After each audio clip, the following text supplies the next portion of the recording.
Good morning, beautiful people. I am Adam Frex. I'm joined with J Money J Olson, Justin Olson. What's up, everybody? What's up, brother? A lot of moves have happened the last time that you and I have graced this podcast.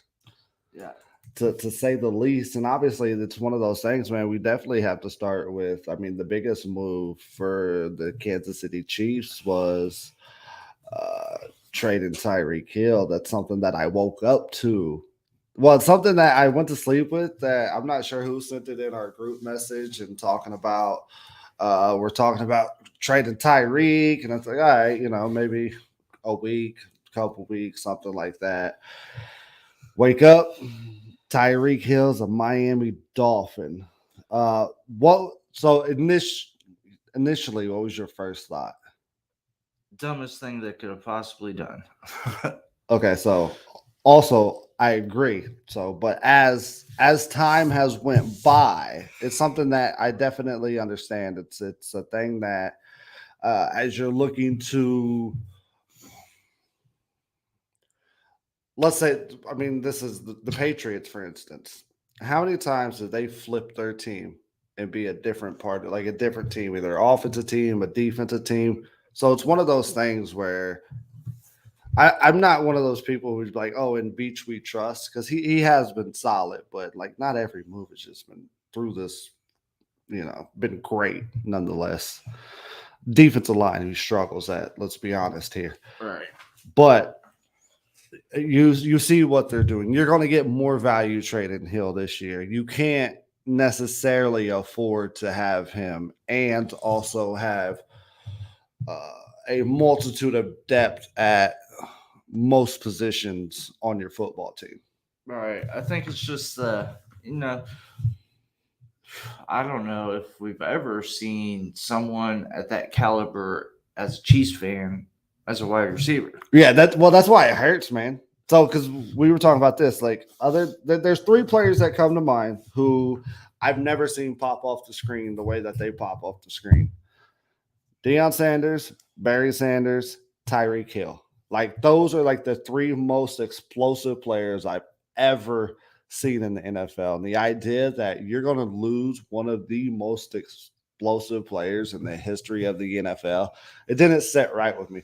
It was one of those things too that it's a year where I'm like, all right, I want us to go all in. I don't think I was ready for that next phase quite yet. I was like, I'd rather let's have that one more year that we got the boys back together, Tyreek, Kelsey. Then you add a guy like Juju to the mix with that. So it's something that definitely hurt at first, but as the next couple of days that came by, you kind of I've learned to I guess live with it and kind of see the outlook of what we're going and the players that we have added since then, or even towards the beginning of free agency, where our depth is becoming better. So a guy who Dion Bush essentially taking over for Daniel Sorensen, um, the kid from Houston, Justin Reed. Justin Reed, uh,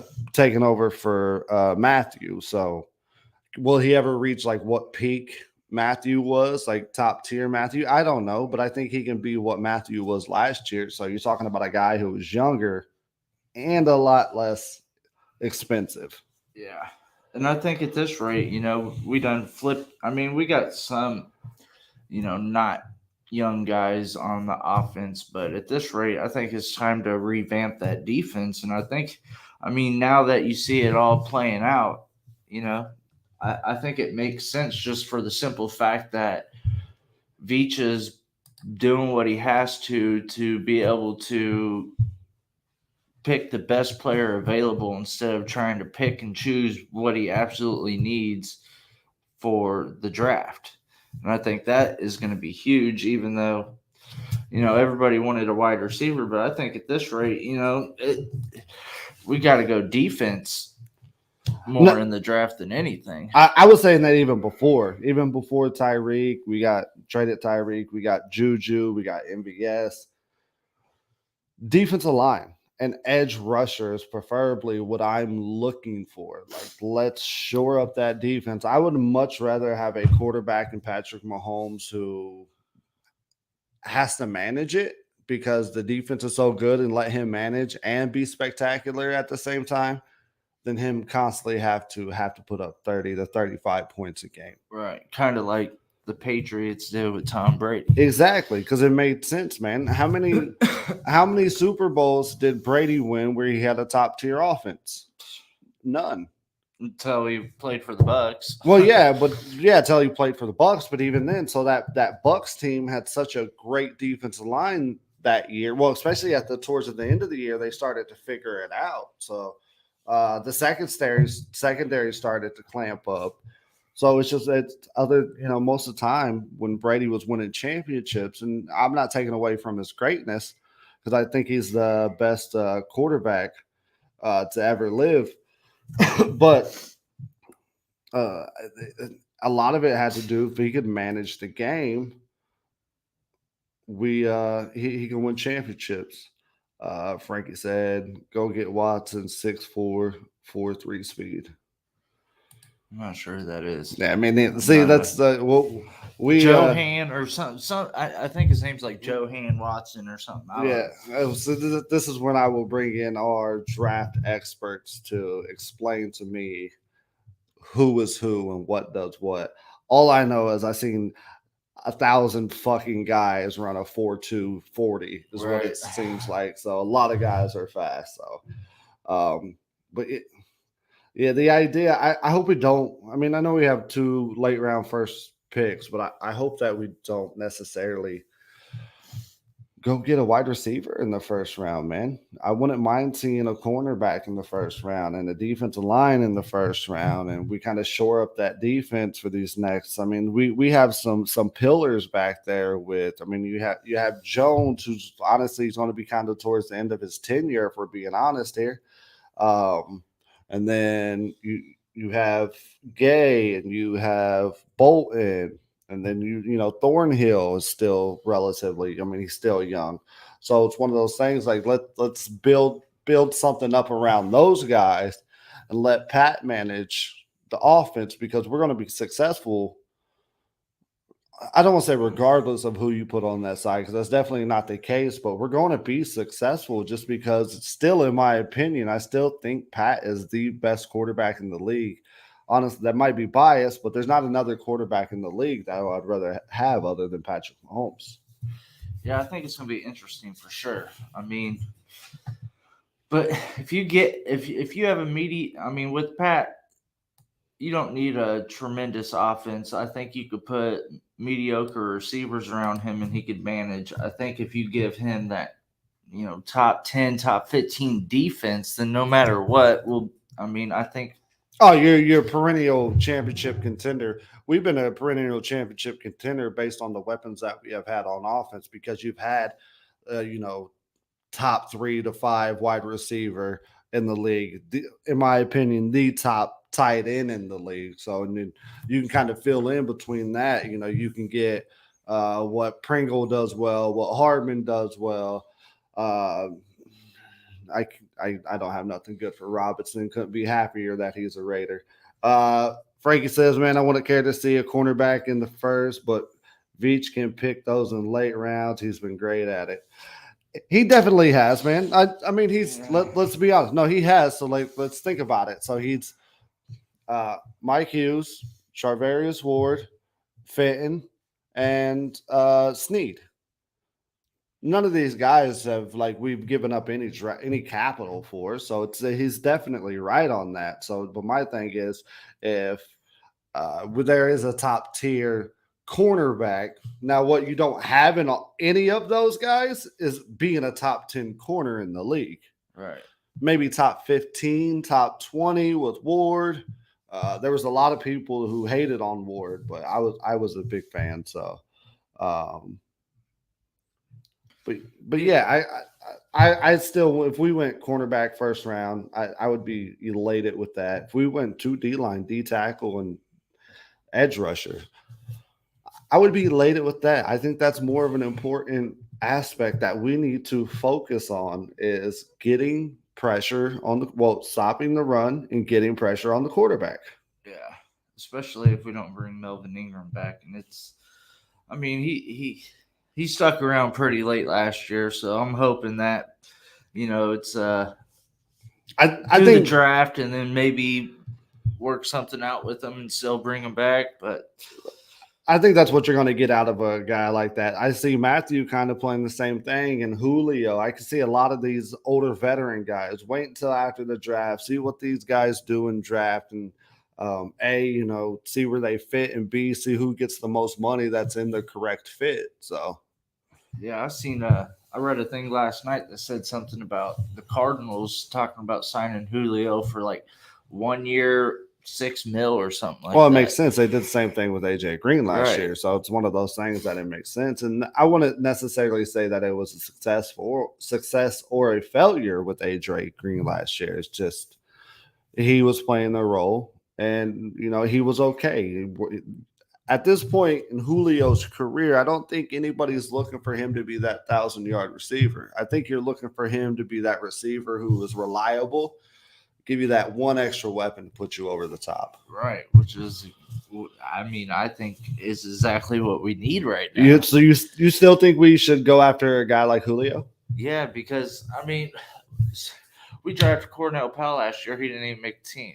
Yeah, it's true, but it's not uncommon for fifth-round picks. Right. So what are we going to do this year if the same thing happens? Rely on Juju, MVS, and Corey Coleman, who hasn't played in years. It's one of those things. I don't think Coleman's going to play. I think that you have to put a little more respect on what they. Well, I wouldn't say respect, but just kind of. I think the Chiefs playing is that they're going to hope that Hardman takes that next step. I think, although we may not think that's possible, just kind of based on what it was.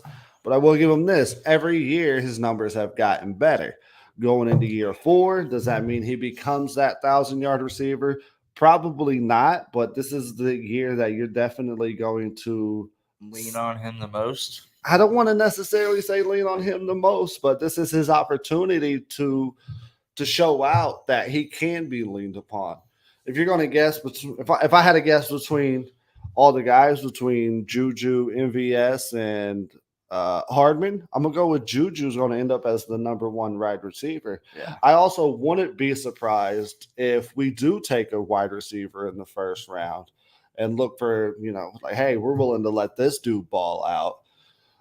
Because we don't have long-term commitments to Juju. We don't have a long-term commitments to MVS. We pretty much have MVS for a 2-year, $18 million deal. So it's just in that third year, it's damn near avoidable. So it's one of those things that our number 1 may not even be on our team yet. So I just don't see Julio being able to do that. Julio will play 3 games, will be hurt rest of the season. I can't get with that. I can't get with that quite yet, Frankie. But if it's one of those things where this season will definitely be a determinant of kind of is Julio done or not. He's at that age. He's at that age. In the last 2 seasons, he's been hurt, but for the most part in his career, he hasn't been a injury plagued player. But these last 2 years, most definitely. So kind of to switch back, kind of what we was talking about before with Tyreek Hill, and this won't necessarily pertain to the Chiefs. I've seen a lot of people. I don't want to say shit on Tyreek, but degrade the ability and the type of player that he has. Very good route runner, very good hands. Obviously blazing speed. So the fact that I read a lot of people going in saying Tyreek won't be what he was with the Chiefs because of Pat. Tua won't be able to throw him the ball. His numbers are going to go down. He took the money over rings and legacy and championship, which I will get to that later. Like the idea that if you don't think Tyreek's going to be 1,000-yard receiver with the offense that Mike McDaniels is going to put into Miami, I think you're out of your fucking mind to think that Tyreek is not a potential 100 yard, 1,000 or 100 catch, 1,000 yard receiver. So maybe he doesn't hit the 100 catches, but He's going to get his 1,000 yards. he's going to get his 1,000 yards. They're going to make sure that he is going to get his numbers. Mike McDaniels is, I think, he's been an underrated hire as the head coach of the Miami Dolphins. He's going to put Tyreek in a position to succeed, just like he did Debo. They took the ball out of Garoppolo's hand. Well, what they did, they made sure that they can get the ball in Debo's hands at least 15 to 20 times a game. If I can't get him 15 catches, that's fine. Let's give him 7, 8 carries for Right. 5, 6, 7 yards a carry. He turned him into a half part-time back. Renee says, great move for everybody. All sides won. Funny part is he could be back in 2-3 seasons. Yeah, most definitely. He only signed a 4-year deal, so I wouldn't be surprised by that. And these contracts, if it says 4 years, minimum cut 1 off, most likely cut 2 off. So, but with the amount of guaranteed money that he has, real question, does he get 10 touchdowns with the Dolphins next year? Renee asks. Yeah. I mean, 9 or 10, yeah, I'd say. I say easy. I mean, I say easy. I could see with 10 total touchdowns, bro. Yeah, 10 total touchdowns for sure. But I could also see them playing heavy on Tyreek, which will open Waddle and Gesicki and maybe Parker even. So regardless, I think overall they're going to be a good team. I mean, if they play heavy D on Tyreek, like they started to at the end of the year last year, depending on what McDaniels capable of, which we've seen, like you said, with Debo, I think there's no way he doesn't get 10 touchdowns. Yeah, I think it's the only way he doesn't is if he's not healthy. But that's any player. So as long as he's healthy, and when I say healthy, as long as he plays 14 games. So I always give a couple games. When it was 16 games, I'll give you a couple games. Not 17, still 14 games. You give him 14 games at least. He's a 1,000-yard receiver, 10 touchdown type of guy. So it's one of those things where you guys, I get it that it's natural for whenever one of our players leave that a lot of people like to just shit on whoever just left the team. And it's just like, no, I still appreciate that greatness. And I don't see a deterrent of his skills. Like he hasn't dropped off. Like someone's saying that, Joey, I'm talking to you right here, brother. Just that he's not going to be what he was with Pat. I could see him having his best season yet as far as yards and touchdown wise. Just that he's going to be he could be the focal point, a part of that offense. Oh, he's most definitely going to. I think. I mean, either him and Waddle are just gonna. I think they're gonna have a heyday. Right. So if Joey Burrow can have 3 1,000-yard receivers and I believe Tua is going to be able to do the same. And if Tua doesn't stay healthy, they still have Bridgewater as a backup, who I believe is a formidable player at that position. You put him. Bridgewater's never had any players to this extent, so it's one of those things where Hill's going to get his numbers regardless. He's going to be a focal point. The totality of how well the Dolphins do, I'm not sure. But when it comes to Hill, definitely, I see no drop off with that. I see nothing but good things. At least next year, what follows that, that kind of determines. We're starting to learn. I mean, I think people are just starting to like every year. It's harder for teams to keep the same team. I know the Bucks did it and the Chiefs did it the years after we won the Super Bowl, but let's be honest, that's the anomaly of what most teams are able to do. And this is a year that players are trying to get that bag too. I mean, you're seeing record-breaking contracts coming out of this. So yeah, it's going to be a crazy year. Joey says, I don't think doing that for 4 more years is possible. Man, that's the thing with these contracts. You have to look at the total, the guarantee. So a lot of times that they add an extra year onto this, it's just so that they can stretch out what that guarantee is, just to not kill their salary cap. That they're willing to take a dead cap hit against it. So it's the idea that I would say it's probably because he 72 million. So it's one of those things that 18 mil a year, basically. on top of that, Tyreek's 28. And he has not declined in play whatsoever. Like, he consistently averages 1,100 yards and 10 touchdowns almost. And on top of that, for everybody who's saying, "Oh, well, he's going to slow down," if he slows down a fucking little bit, he's still faster than everybody in the league when it comes to being in pads and his shiftiness. So it's one of those things that's so like when they you say he has questionable quarterbacks thrown it to him. I don't think Tua has had the opportunity to succeed. He's been in a shit position, to be honest with you.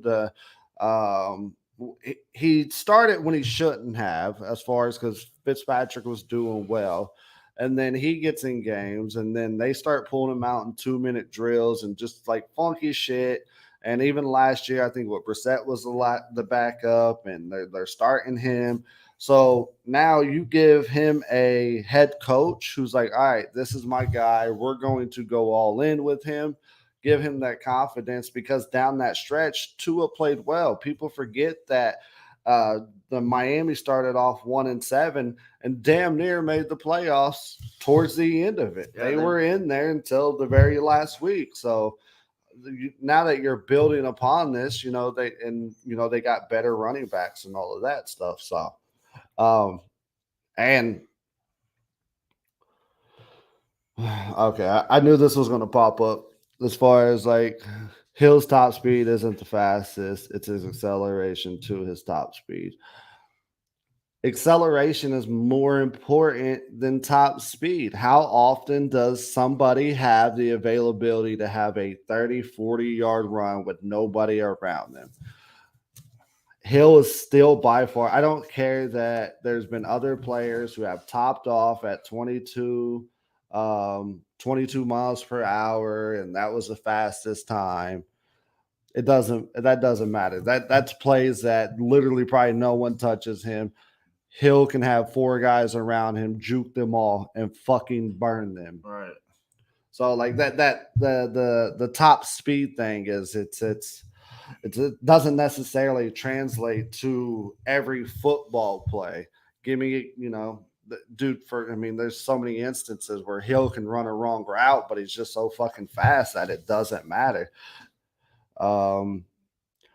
Yeah, we'll get to this. Arrowhead Wire said Ronald Jones expected to sign over the weekend. It's one of those things. So, like, a lot of times when this shit comes with this, especially, it's all right. So, when it comes to like people reporting shit, as we have got into, is like who at Arrowhead Wire is reporting that? Like, I need to know a specific person. The idea of like this group or this website's reporting that. Who is that?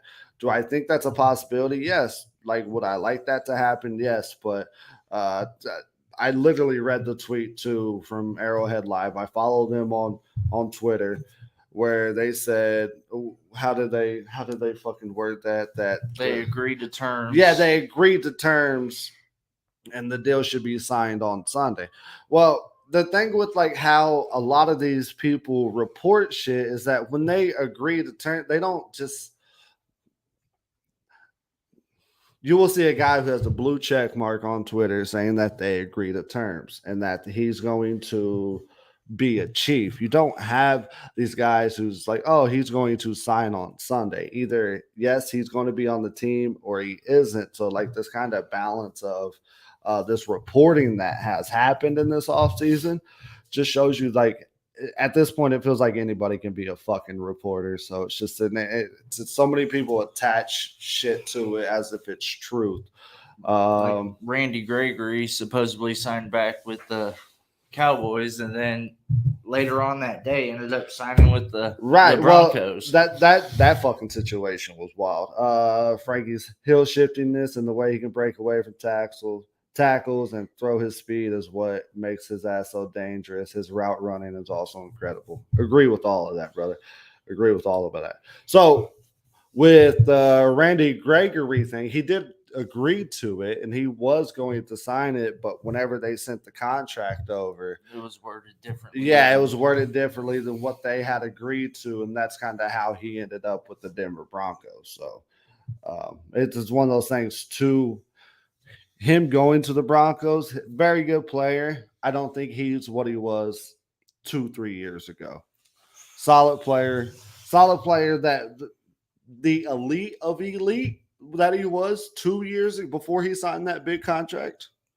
I don't know, because he was hurt last year. As soon as he came back, it was like the Cowboys had one of the better pass rushers or pass rushing defenses in the whole league. No, but there was more other guys that were we'll injured see. and came back too. But we'll see. I think it's an upgrade no matter what. You're bringing him in. So, but can he be that peak of what maybe what I think Randy Gregory has been? So, I mean, that's to be determined.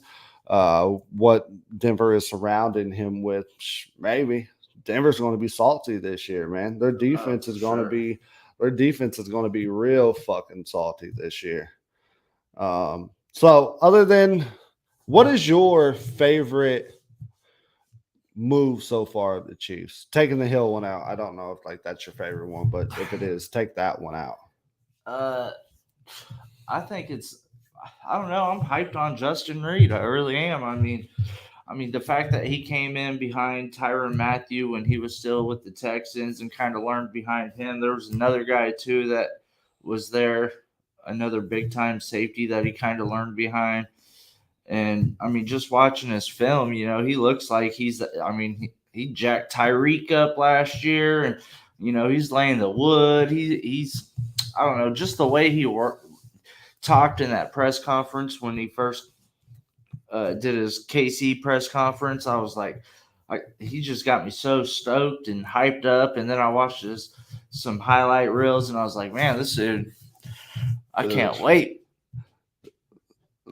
All right. Frankie's favorite move was not re-signing Demarcus Robinson.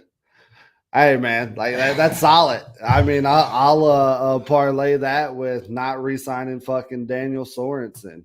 Byron Pringle. Hold on. I like Byron Pringle. All right. Byron Pringle's solid, bro. Solid. Is he a number 2? Is he worth having on the fucking team? Absolutely. Take Kelsey out of the equation, considering him a tight end. Who was better than also Hill because he was number 1, but who was better at wide receiver than? But that's the problem. Okay, I agree. I don't think Pringle should have ever been in that position to begin with. I mean, we lost that game. That overtime loss. I blame on the fact that we even had Robinson in the game. Like, we should have never even been in that situation. Why you got these?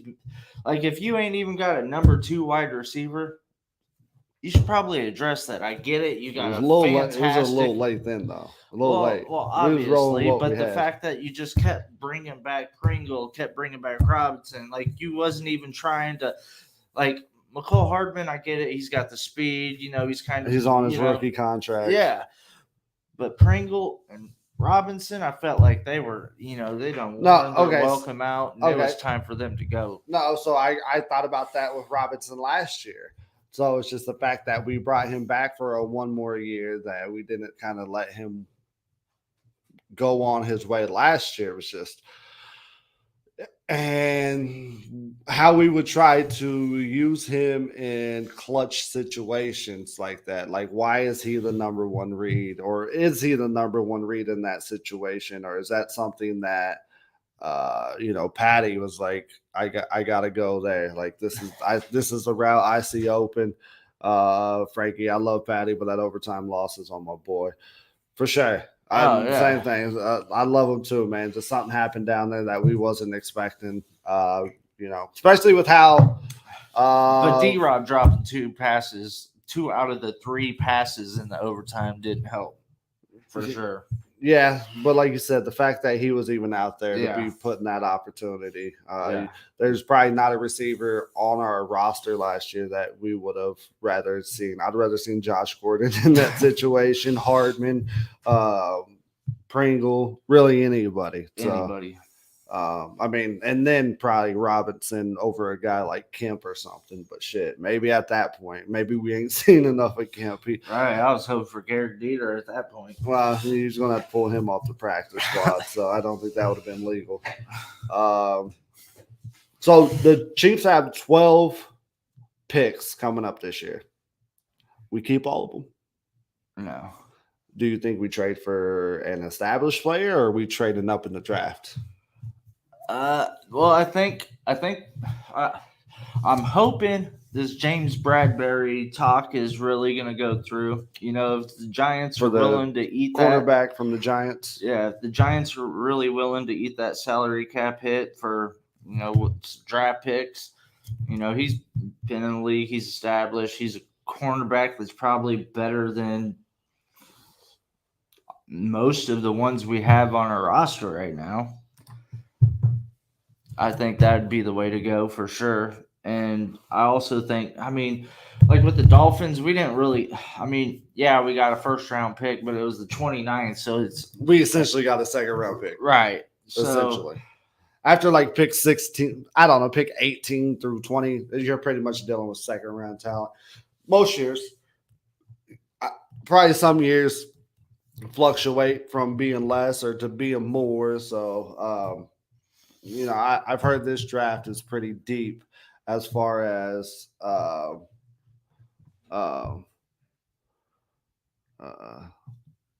corner, D line, and receiver.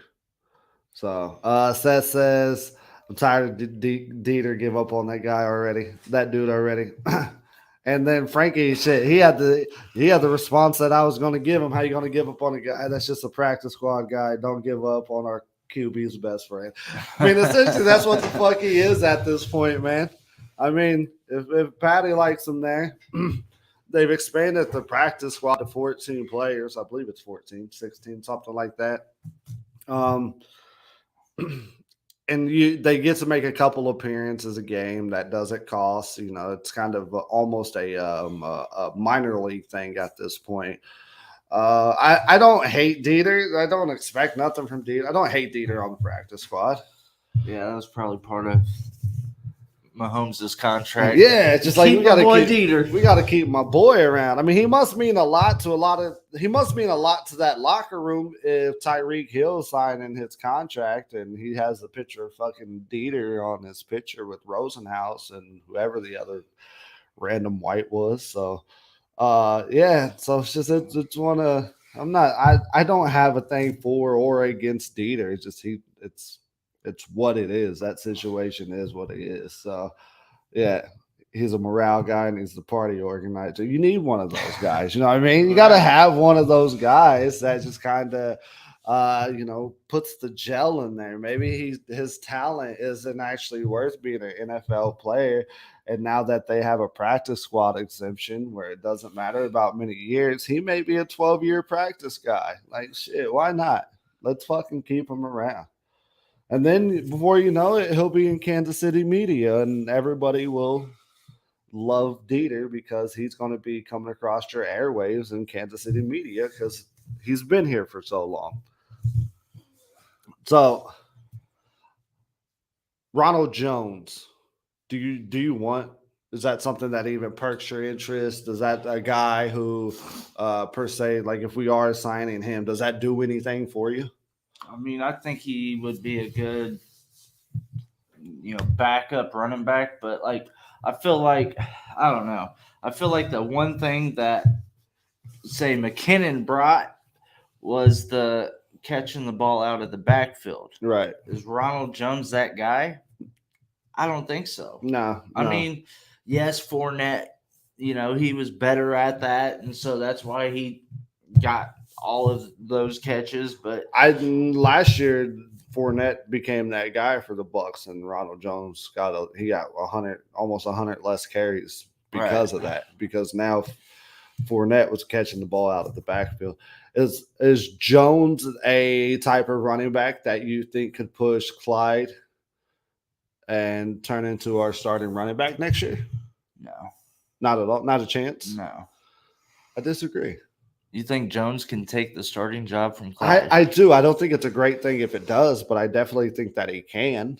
So like he proved in their Super Bowl year for the stretch of that season, Jones was the best running back on the Tampa Bay Buccaneers. So it's definitely one of those things where I could see him becoming that guy or having to split carries with Clyde Edwards-Helaire. So he had almost 1,000 yards, man. Five yards a carry. So like he had 2 solid seasons. That's my point. Even last year he had 4.2 yards a carry. That's what I'm saying. So he's only 24. I think he'll be 25 by the time the season starts. So he's definitely a guy who I think could push Clyde if Clyde doesn't actually take that next step. So like for me, for Clyde, this is his. We're going to see what you are. Either we're going to go into the season with you as a starting running back, but that doesn't mean you're going to be able to keep the job. Like last year, no matter what, dude, if you're healthy, you're our starting running back. Yeah, I guess. I don't know. I don't want to give up on Clyde yet. No, I agree. But this is going to be his make it or break it year, man. It's just that this is the year. If he doesn't have it, I see them willing to let him be a role player instead of just saying, all right, you're my guy. So if they kind of did it towards the end of the last year. So if they hand him the ball 10 to 12 times per game and he's not doing as well as some would hope, then he don't deserve to. And so we've had this conversation. I'm the type of I think that he should at least have 15 to 18 carries minimum a game. As a team, we should have 25 minimum a game. But we know Reed's not going to do that. So you might have to find the guy who is having success with that 10 to 12, like McKinnon. You know what I mean? Right. The difference that McKinnon made with his 10 to 12 yards. It's like, all right, yes, you're only going to get 10 to 12 carries, but this is what you have. To where, in my opinion, I think Clyde is an 18 to 20 yard carry back, and then that's where you start to see him excel. Right. So I think that he could be a perennial 1,000-yard running back, but are we putting him in a position to actually do so? Probably not. So we may have to find that other guy who can fill the role better, get decent numbers, be in his 10 to 12 catches or 10 to 12 carries, and you might have one game a year you get 20 carries, 5-6 you get 15 carries, something of that. Yeah, I don't know. I'm hoping with our wide receivers lacking a little more than usual this year, that we go to a run pick game? The carries up a little more. Yes, I hope that we start to run the fucking ball. I love you, Andy. Can we run the ball, though? Like, that's what I want. Can we please run the fucking ball? That's really, really what I want. 20 times. And I'm not saying let's completely take the ball out of Pat's hand. It's just like, as a football team, and as through the football game goes, the importance of being able to run the ball to open up other things. I'd much rather be a team who runs the ball to open up things than be a team who passes the ball to open up the run, because it doesn't ever seem to work out for those particular teams, man. All right. I mean, there will be certain games where it definitely does, but I especially the offensive line that we have. It seems we got these big ass just road graders that just want to put their head on somebody. Seth says the last mock draft I've had us draft Dalvin Cook's little brother. What would you think of that? I don't know, bro. I don't know. Like, you'll have to come on the show. I don't know any of these fuckers in college. As we get closer, I'll start to look at projections and how important it is. But if I'm being honest, my rookie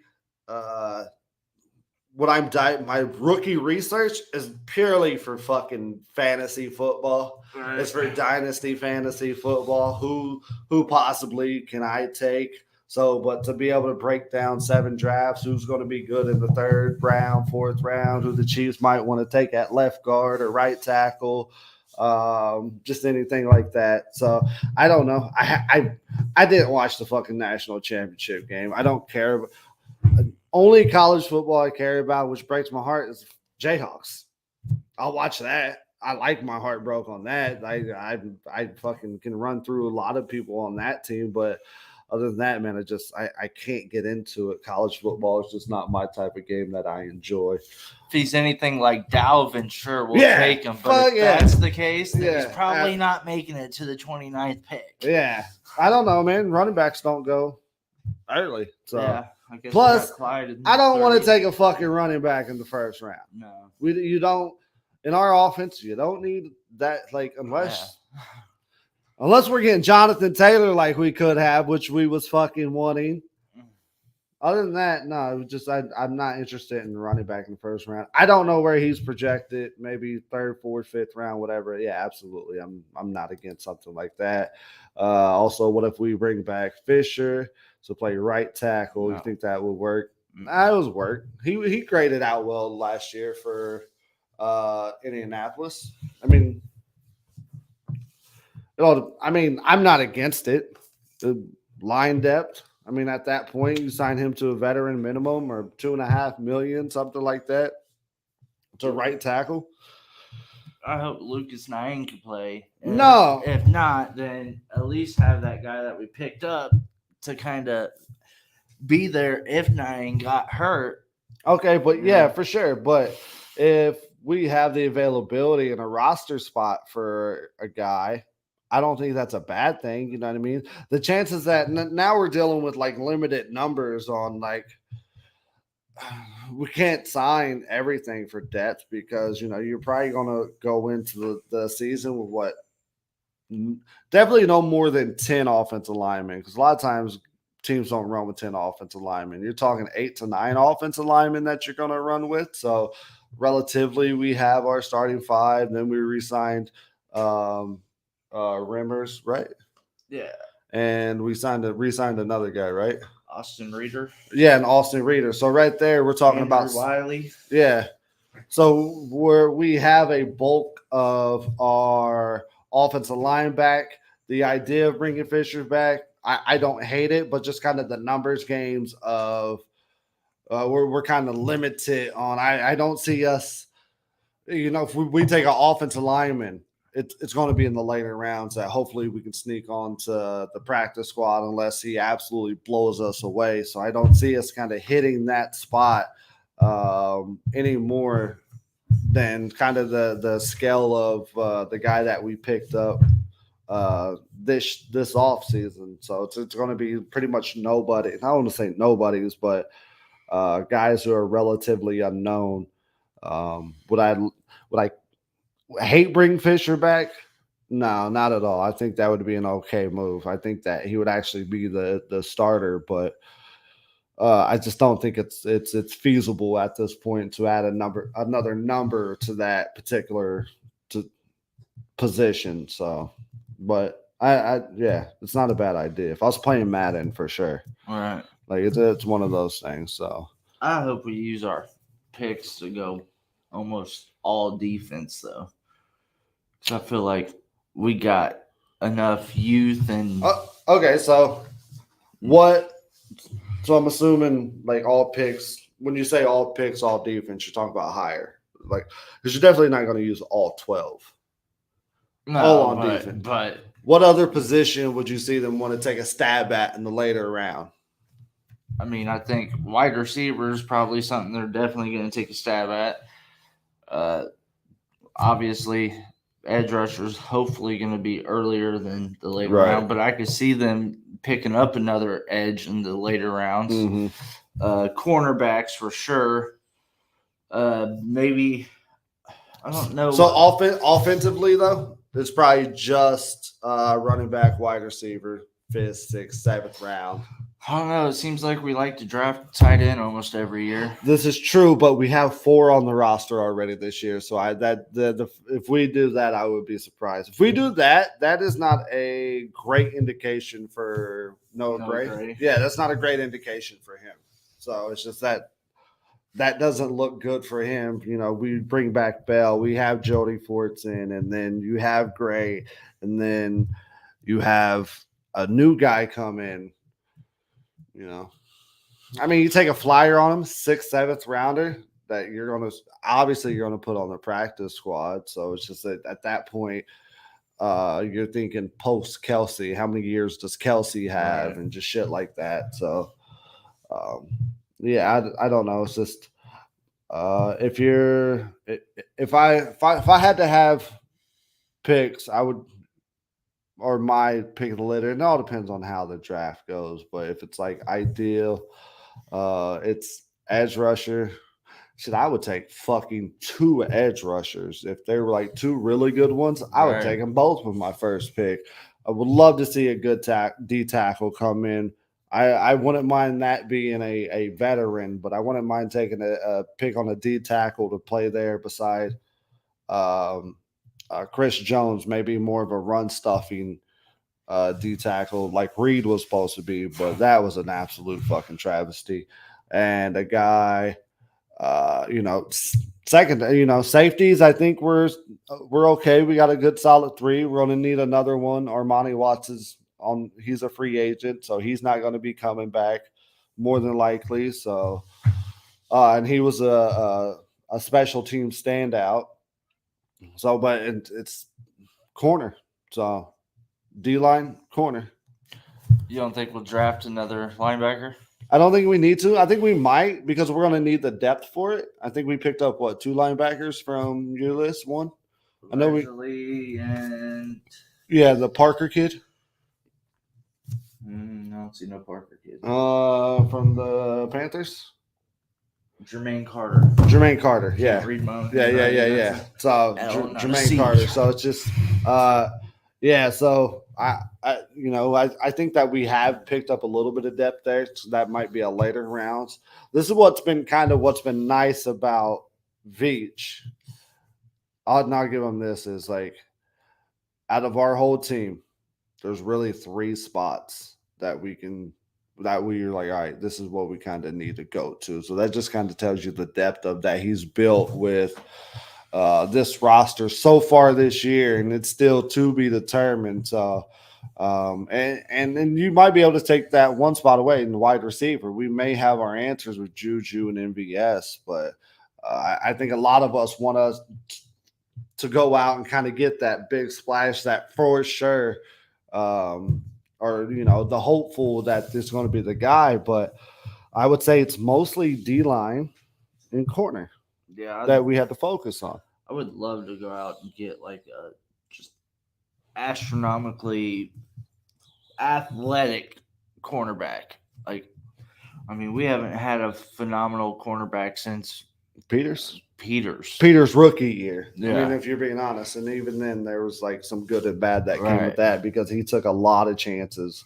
It's just some guys are that way and they're successful. Jalen Ramsey's that kind of corner. I would say Ramsey's quite a bit better, but some of those guys are that way. And hey, man, I mean, it's what we're doing is it seems like we're building up that seems like we're going to be building up that middle of the roster to be better.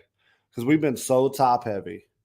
I think it'll be a little more even from the top to the bottom, just as far as like how deep we can go and how good we are from 1 to 40, because a lot of times that 41 to 53, you're talking about churning guys, bottom of the roster guys and shit like that.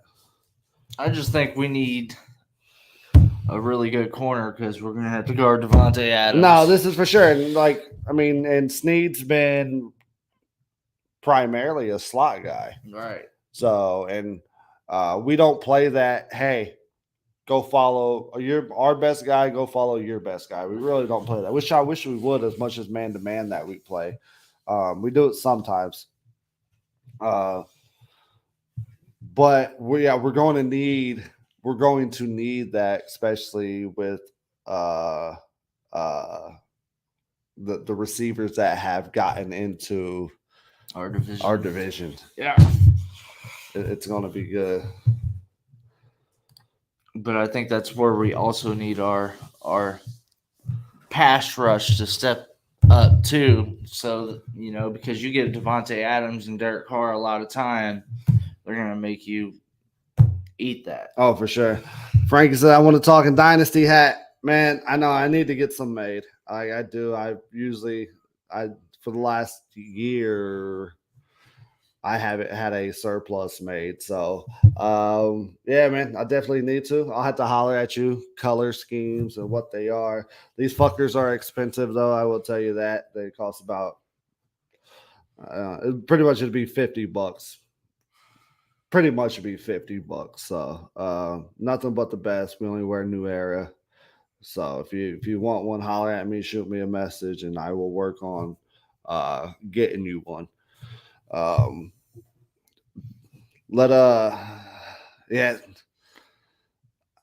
You know what? Before we end the show, so and I've said this too. I've been having this argument with people when it comes to Tyreek Hill and about him being greedy and he doesn't want to win championships and he's not worried about his legacy. The fact that first off, when people makes that comment, the idea that Tyreek is being selfish, I mean, you need to look a little bit fucking inward and realize how selfish you are as a sports fan that you expect this guy to take $40 million less fucking dollars just under the guise of legacy and success and championships. At the end of the day, he's building up generational wealth. So the guy at some point, like the guy's talent is what's getting him paid. Yes, would everybody like to be the top tier guy, the fucking Michael Jordan? Absolutely. But you know what? After he retires, not that it doesn't matter because we're all competitors. I think he'd rather have $40 million instead of one more Super Bowl ring. At least if you're in your right fucking mind. If you're in your right mind. A lot of people play in this fucking fantasy zone that let's play for legacy and let's do for this and that. It's no different. Say you like your job. Cool. You like the people that's there. But somebody's willing to offer you 40 to 50% more. And maybe your legacy won't be as well there that you're fucking put on this pedestal. Like you're still gonna take that fucking job. Like you don't care about like the desire that these people have. You're still gonna be cool with them, but shit, I gotta go over here and make more money. The fact that a lot of people were talking shit about him being greedy just blows my fucking mind that everybody in this world would do that. There's not a damn person in this world that would do that. So I wish that we would stop that conversation of that, obviously he's not worried about legacy. No, he's worried about fucking generational wealth and taking care of his kids. And as a man, that's what you're supposed to do.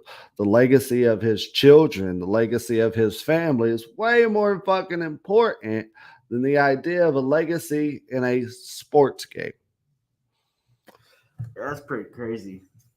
Like, so you're going to take your salary job and quit because you'd rather go work at McDonald's and make less money? But you'll be the top guy there. Like, right. You know what I mean? You'll be the best cook. Yeah, that's what I'm saying. McDonald's and history. These people will fucking adore you. And, like, hey, man, you make things so much better here. We was fucking store of the year 2 years in a row because of you. And, yeah, it's just I'm not here for that kind of type of conversation. And I had to get that off my chest because I'm tired of talking to people about it because I don't know what the fuck goes through their brain whenever they say a football player is greedy. Like, no, we're all trying to make the most money possible. You are what you negotiate. And if somebody's willing to pay you that price, congratulate that man. I'm glad he got the bag. Good for him.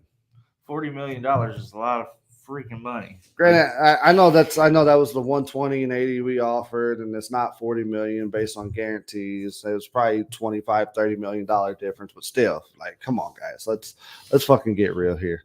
All right, buddy. How many people you hear say, if only I could hit the lottery? Right. Tyreek hit his lottery. He hit the lottery. Leave him alone. Yeah, he hit his lottery, and then he got a fucking bonus on the end of it to hit another lottery. Like, that's exactly what the fuck he did. It was like, hey, do you want to win one lottery or two? Who the fuck is? I'm like, nah, one's cool. Yeah. One's cool. Like, nah. All right, brother. I think I'm done. I got everything off my chest. Any last words you got here? I'm ready for football season. I know. I do have one word. Rock chalk, baby. Yes, sir. Rock chalk Jayhawk.